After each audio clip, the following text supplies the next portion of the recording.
विद्यार्थियों good morning. आज आप इस वीडियो के माध्यम से एमएस विंडोज को समझने का प्रयास करेंगे।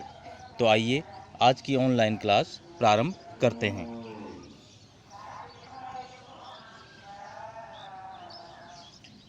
विद्यार्थियों, एमएस विंडोज एक graphical user interface operating system है जिसे माइक्रोसॉफ्ट कॉरपोरेशन नामक प्रसिद्ध आईटी कंपनी ने डेवलप किया। माइक्रोसॉफ्ट विंडोज एक यूज़र फ्रेंडली और पॉपुलर तथा सबसे ज़्यादा प्रयोग होने वाला ऑपरेटिंग सिस्टम है। यहाँ पर एमएस शब्द माइक्रोसॉफ्ट का संक्षिप्त रूप है।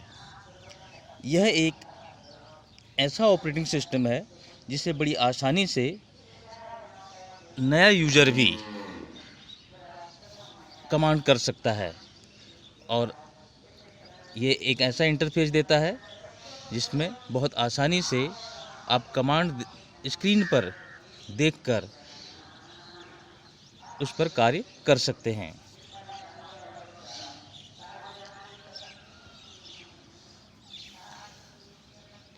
विंडोज़ ऑपरेटिंग सिस्टम क्या है, इसे समझने का प्रयास करते हैं।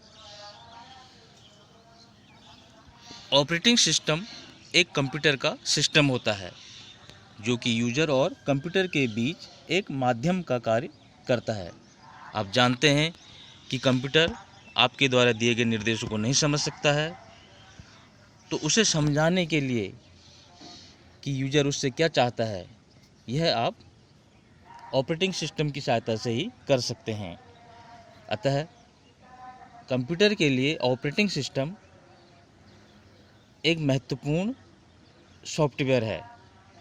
इसके अभाव में आपका जो सिस्टम है उसका कोई अस्तित्व नहीं होता है, क्योंकि सभी निर्देशों का पालन ऑपरेटिंग सिस्टम के द्वारा ही किया जाता है।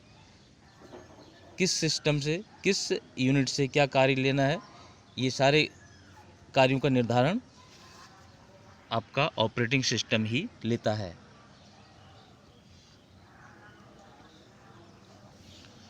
ऑपरेटिंग सिस्टम की दूसरी परिभाषा हम यह भी कह सकते हैं कि इसके द्वारा ही हार्डवेयर साधनों को व्यवस्थित किया जाता है। जितने भी हार्डवेयर इसके साथ जुड़े हैं उन सब को नियंत्रित करने का काम, उनसे कार्य लेने का काम, ये सब ऑपरेटिंग सिस्टम ही करता है।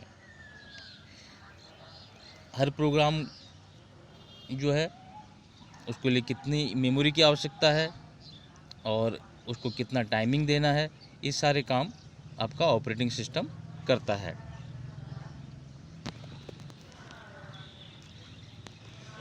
विंडोज़ ऑपरेटिंग सिस्टम के प्रकार। विद्यार्थियों, विंडोज़ ऑपरेटिंग सिस्टम अनेक प्रकार के होते हैं, लेकिन हम यहाँ पर मुख्य रूप से 3 प्रकार के ऑपरेटिंग सिस्टम को समझने का प्रयास करेंगे। Single user operating system, multi user operating system और मल्टीटास्किंग ऑपरेटिंग सिस्टम। तो आइए प्रत्येक को समझने का प्रयास करते हैं। सिंगल यूज़र ऑपरेटिंग सिस्टम, जैसा कि इसके नाम से प्रतीत हो रहा है, इसमें केवल एक यूज़र, एक व्यक्ति कंप्यूटर पर एक बार में कार्य कर सकता है। इस प्रकार का ऑपरेटिंग सिस्टम केवल एक यूज़र को ही कार्य करने की अनुमति एक बार में देता है। यहाँ पर एक साथ एक से अधिक यूज़र अकाउंट नहीं बना सकते हैं, केवल एक ही व्यक्ति काम कर सकता है। तो इसके उदाहरण MS DOS है, विंडोज 95, 98 आदि हैं।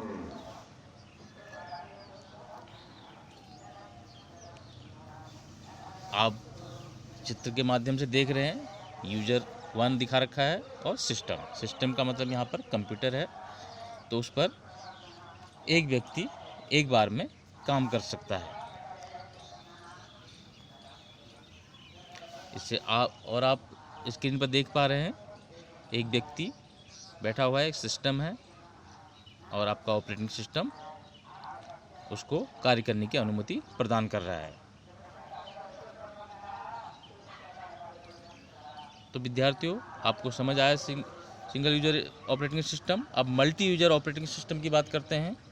तो ऐसा ऑपरेटिंग सिस्टम जिसमें एक से अधिक यूजर अकाउंट बना सकते हैं और उन पर कार्य कर सकते हैं। मल्टी यूजर ऑपरेटिंग सिस्टम कहलाते हैं। इसमें प्रत्येक यूजर को कंप्यूटर से जुड़ा एक टर्मिनल दे दिया जाता है। उदाहरण के लिए लाइनक्स है, यूनिक्स है, विंडोज़ के आधुनिक वर्जन हैं। अगर आप अपनी लैब में देखें तो हमने मल्टी यूजर ऑपरेटिंग सिस्टम तैयार किया है, जिसमें एक मशीन है अर्थात एक सीपीयू है और अनेक टर्मिनल लगे हुए हैं, और उन टर्मिनल पर बैठकर कोई भी विद्यार्थी कार्य कर सकता है। सीपीयू एक ही है, जो भी कार्य वो करते हैं उन सब का स्टोरेज सीपीयू में होता है, वहीं से सारे निर्देश आपको प्राप्त होते हैं। तो इस तरह से मल्टी यूजर यानी एक से ज़्यादा यूजर जब किसी सिस्टम पर कार्य करते हैं या उन्हें कार्य करने की अनुमति प्रदान होती है, तो इस प्रकार के ऑपरेटिंग सिस्टम को मल्टी यूजर ऑपरेटिंग सिस्टम कहते हैं। हम यहाँ पर स्क्रीन पर देख पा रहे हैं, इसमें अनेक यूजर हैं और एक आपकी मशीन है, और उस मशीन पर आप अलग अलग टर्मिनल से जुड़कर अनेक यूजर कार्य कर रहे हैं।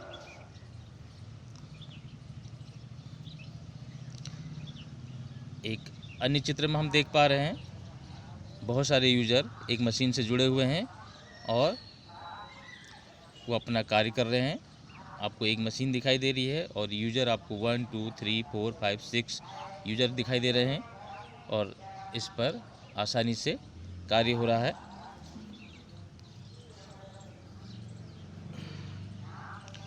इसी प्रकार अब हम मल्टीटास्किंग ऑपरेटिंग सिस्टम के बारे में बात करते हैं। तो इसके नाम से ही पता चल रहा है मल्टीटास्किंग, बहुत सारे कार्य एक साथ जब किए जाते हैं किसी मशीन द्वारा, किसी ऑपरेटिंग सिस्टम के द्वारा, तो इसे हम मल्टीटास्किंग ऑपरेटिंग सिस्टम कहते हैं। तो एक ही समय में एक से ज़्यादा कार्य जब होते हैं तो इस प्रकार के ऑपरेटिंग सिस्टम को मल्टीटास्किंग ऑपरेटिंग सिस्टम कहा जाता है।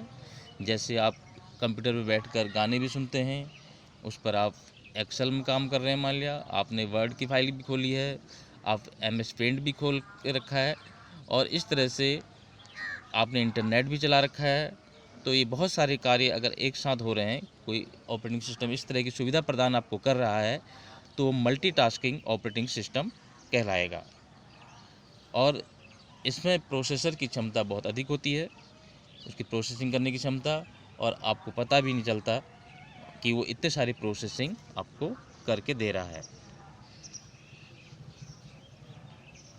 यहाँ पर हम मल्टीटास्किंग ऑपरेटिंग सिस्टम का उदाहरण देख पा रहे हैं। आपका ब्राउज़र प्रोसेसिंग में है, अर्थात आपने इंटरनेट ओपन कर रखा है, आपने एक्सेल की फाइल में आप प्रोसेसिंग कर रहे हैं, कोई आप जो है पेंट की फाइल यूज कर रहे हैं, मीडिया प्लेयर आपने चला रखा है। तो इस प्रकार का जो ऑपरेटिंग सिस्टम है आपका मल्टीटास्किंग ऑपरेटिंग सिस्टम कहलाता है।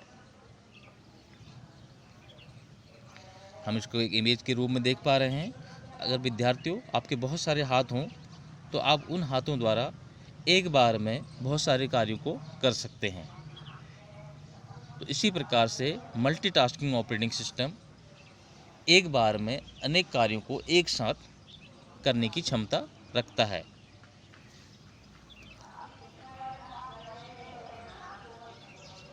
विद्यार्थियों, आज आपने विंडोज़ क्या है, विंडोज़ ऑपरेटिंग सिस्टम कितने प्रकार का होता है, इसके मुख्य 3 प्रकारों को समझा।